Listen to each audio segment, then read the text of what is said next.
যে বাংলাদেশ থেকে বিশেষ করে এই চট্টগ্রাম বিভাগ থেকে মাদককে আমরা নির্মূল করতে পারি। একটি সন্তান একদিনে সে মাদকাসক্ত হয় না।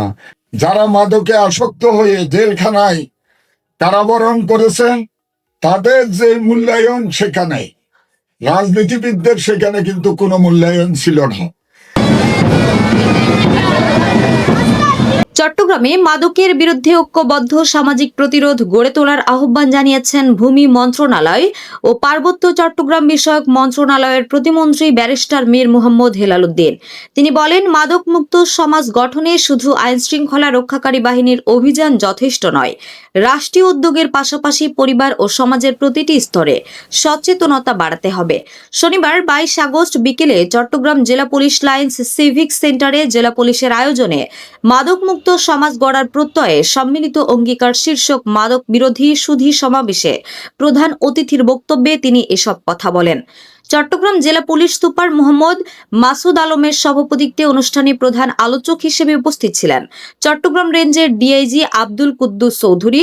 তিনি বলেন, মাদকের বিস্তার রোধে সমাজের প্রতিটি স্তরের মানুষের সক্রিয় অংশগ্রহণ প্রয়োজন।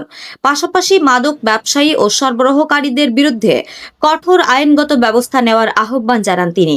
সমাবেশে বক্তব্য রাখেন চট্টগ্রাম 16 আসনের সংসদ সদস্য জহিরুল ইসলাম, সংরক্ষিত নারী আসনের সংসদ সদস্য শামসুন নাহার বেগম, চট্টগ্রাম মেডিকেল কলেজ ও হাসপাতালের পরিচালক ব্রিগেডিয়ার জেনারেল মোহাম্মদ তসলিম উদ্দিন, চট্টগ্রাম স্থানীয় সরকার বিভাগের পরিচালক মনুয়ারা বেগম, চট্টগ্রাম মেট্রোপলিটন পুলিশের অতিরিক্ত পুলিশ কমিশনার ওয়াহিদুল হক চৌধুরী, চট্টগ্রাম জেলা প্রশাসক জাহিদুল ইসলাম মিয়া, চট্টগ্রাম উন্নয়ন কর্তৃপক্ষের চেয়ারম্যান ইঞ্জিনিয়ার বেলায়েত হোসেন এবং চট্টগ্রাম জেলা আইনজীবী সমিতির সভাপতি অ্যাডভোকেট তারিক আহমদ।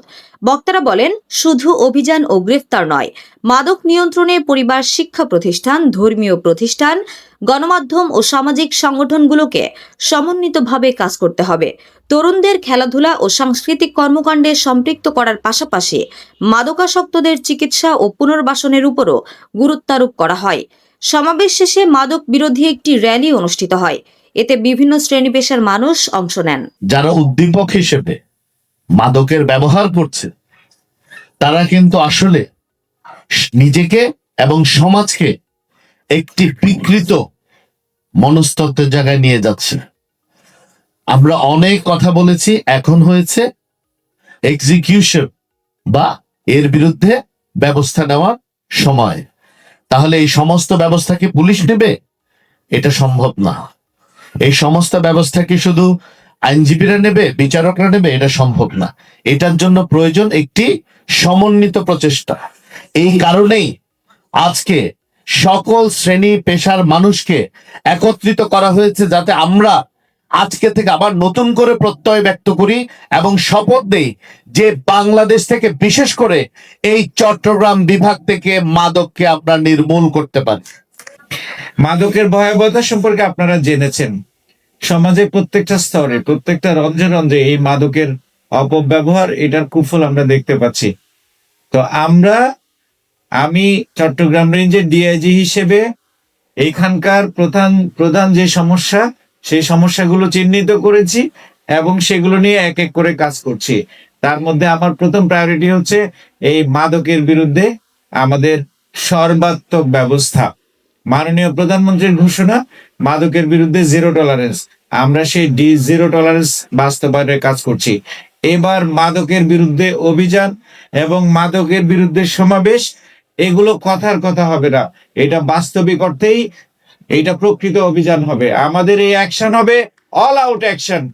এখানে মাদক সেবী, মাদক ব্যবসায়ী, রিটেইলার, হোলসেলার এবং মাদকের যারা ক্যারিয়ার, মাদকের যারা অর্থ যোগানদাতা, মাদকে বিনিয়োগকারী, প্রত্যেককে আইনের আওতায় আনা হবে।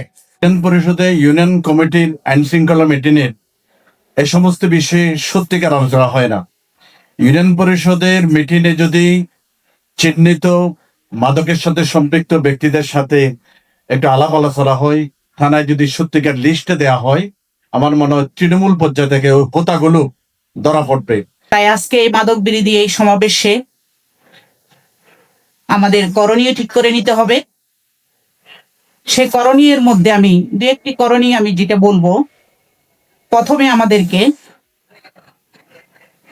যারা আমাদের আইন শৃঙ্খলা বাহিনী আছেন, বিশেষ করে পুলিশ কর্মকর্তাবৃন্দ, আমরা শুধুমাত্র খুচরা কিছু মাদক ব্যবসায়ীদেরকে শাস্তির আওতায় আনবো না, এদের মূল হোতা যারা, গডফাদার যারা, তাদেরকে আমাদেরকে আইনের আওতায় আনতে হবে।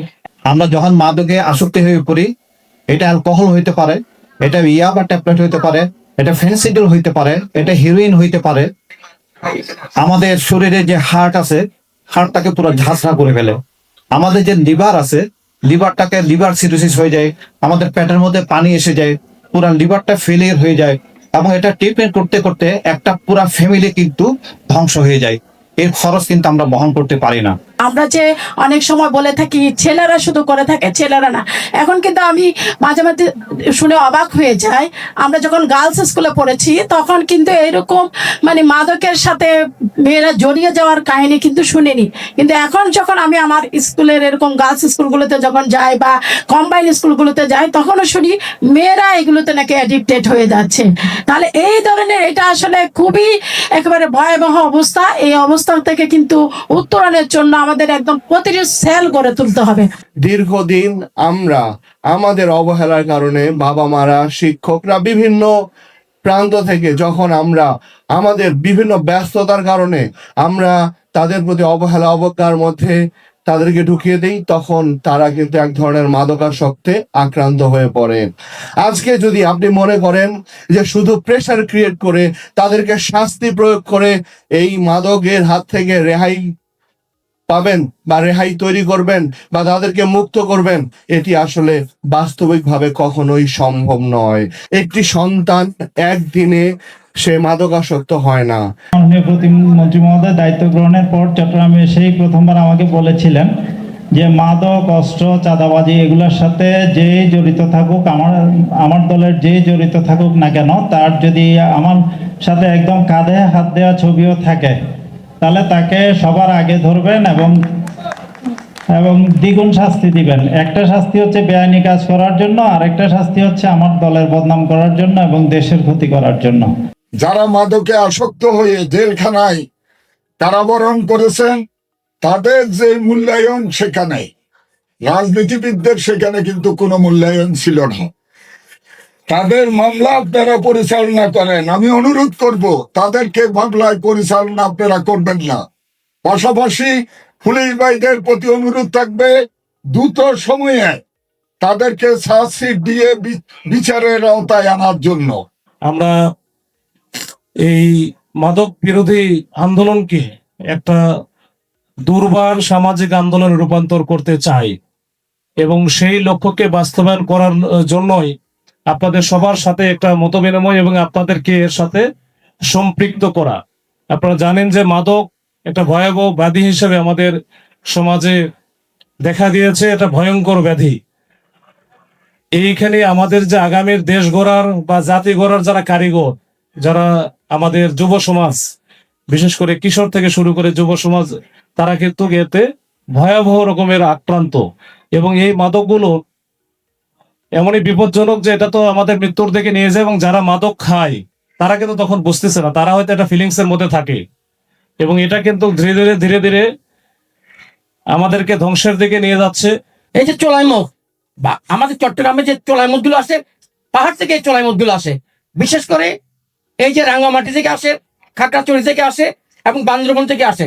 তিনটা পয়েন্ট যদি চিহ্নিত করা হয় এবং কক্সবাজারের যে পয়েন্ট দিয়ে মাদক এই যে ইয়াবাগুলো বাংলাদেশে পাচার হয়, এবং যুব সমাজকে ধ্বংস করার জন্য যে একমাত্র পন্থা হিসেবে এই মাদক ইয়াবাই চিহ্নিত হয়েছে আজকে সারা বাংলাদেশে। HM Expert B500 CWR স্বাধীনতার সুবর্ণ জয়ন্তীতে নতুন বাংলাদেশ গড়ার প্রত্যয়। HM Steel।